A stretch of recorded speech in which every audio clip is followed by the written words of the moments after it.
Pag-usapan muna natin ang laro. Sa score na 25-21, 24-26, 18-25, 25-22, 17-15, isang scoreline na nagsasabing walang gustong bumigay. Si Erica Santos ang naging mitya ng signal sa simula pa lang ng 5th set. Bawat palo niya, tila may dalang galit mula sa pagkatalo nila last time. Nagtapos siya bit-bit ang 26 big points.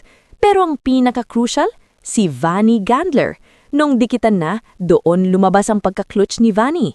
22 points para sa kanya at siyang sumala sa opensa nung kailangan ng Super Spikers ng malamig na ulo.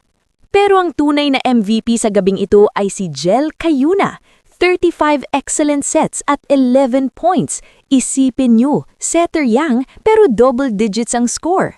Yung mga 1-2 plays niya, doon nalilito ang middle blockers ng Creamline. Siya ang utak sa likod ng bawat atake ng signal. Sa side naman ng Creamline, hindi sila basta sumuko. Humabol sila mula sa 2 match points. Buhay na buhay ang opensa ni Tots Carlos at ang pagbabalik ni Bernadette Pons na may 20 points. Kahit si Alyssa Valdez, nagpakita ng vintage performance na may 18 markers. Pero ito ang breakdown. Nung 15-all na sa deciding set, doon lumabas ang crack sa sistema ng Creamline. Isang service error mula kay Pang Spanyaga ang nagbigay ng break sa signal. At sa huling play, kay Alyssa Valdez ibinigay ang bola, ang pinaka-pinagkakatiwala ang kamay sa liga.